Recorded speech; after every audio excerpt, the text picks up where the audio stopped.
یو ځل ته بیا وایم ها دوباره بیا واورئ. وانواعه رفع ونصب وجر، فالرفع علم الفاعلیة والنصب علم المفعولیة والجر علم الاضافة.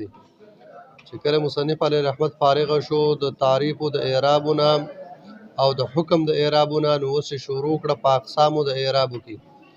فرمایي چې وانواعه یعنی انواع اعراب الاسم،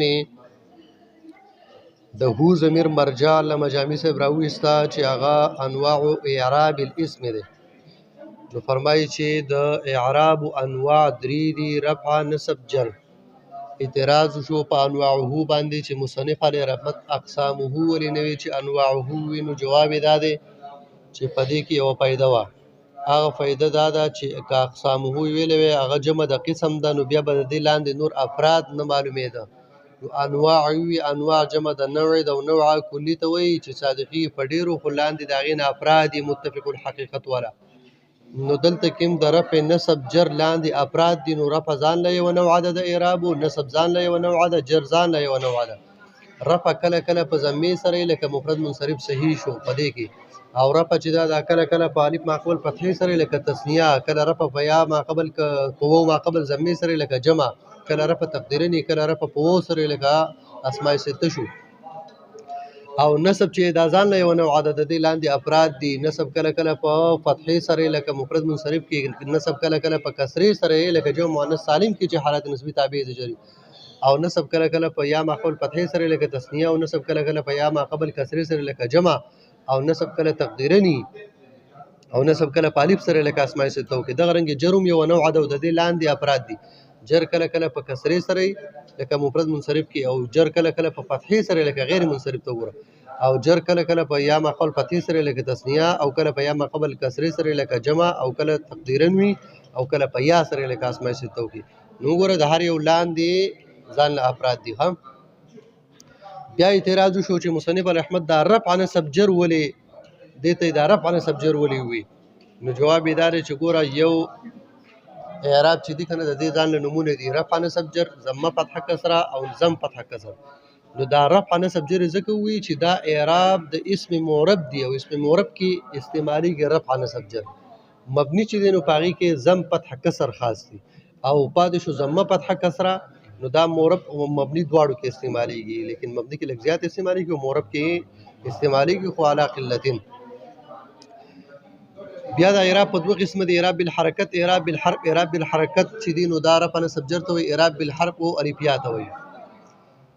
په دې کې دا رفع چې دا فرفع علم الفاعلیت، رفع علامه د فاعلیت ته. نو اعتراض شو چې زه به توخیمه چې رفع به وي او فاعل به نه وي، او تا وایي چې رفع خو د فاعل علامه ده. مثال لکه مبتدا او خبر مرفوع، نو دا خو فاعل نه دی. نو شارح د دې خبرې جواب کوي چې ای علامه کون شیء فاعلا حقیقتا او حکما. کدا فاعل بیا حقیقتا او که حکما حکما وي، نو دا اعتراض د پښو چې ټول ملحقات د فاعل ته دا خبره شامله ده، که مبتدا او که خبر او که وغیرهما. نسب علامه د مفعولیت ته، نو دلته دا اعتراض زه به توخم چې نسب به یو مفعول به نه لکه حال شو، تمیز شو، مستثنا شو. نو جواب یې دا دی چې مفعول عام دی، حقیقتا او حکما ټول ملحقات ته شامل دي. دغه رنګ جر علامه د اضافت، نو زه به توخم چې جر به یو مضاف بلی لکه بی زیدین. نو جواب یې دا دی چې علامه کون شی مضاف الیه. بیا که چرته کې حرف جر پکې تقدیری وي او که حرف جر پکې لفظي وي، که لفظي جو هغې نه نحویان تعبیر کوي په جار مجرور سره، او که تقدیري جو د هغې نه تعبیر کوي په مضاف مضاف الیه سره. اعتراض وشو بل چې مصنف رحمت فرفع علم الفاعلیت وي، او د نسب سره علم المفعولیت وي، او د جر سره اضافت وي، اضافیت ونه وي. دا یا او تا چې کوم د مصدر د جوړول د پر راځي، نو په دې دوه کې وي، په دې یو کې ونه وي. دا ولې؟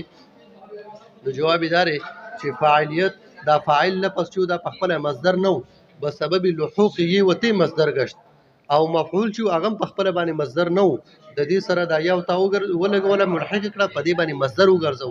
او اضافت چې کله په خپله باندې مصدر و، نو د دې وجې نه ضرورت نه و چې د هغې سره یو تا ولګوي. دا جواب شارح په دې عبارت کړی دی چې واذا كانت الاضافه بنفسها مصدرا لم تحتج الى الحاق الياء المصدريه اليها، لکه څنګه چې فاعلیت مفعولیت. بیا وانما اختص الرفع بالفاعل والنصب بالمفعول والجر بالمضاف الیه. دا د اعتراض جواب دی چې مصنف رحمت رفع د فاعل پورې خاص کړ، نصب مفعول پورې او جر د مضاف الیه پورې. دا ولې؟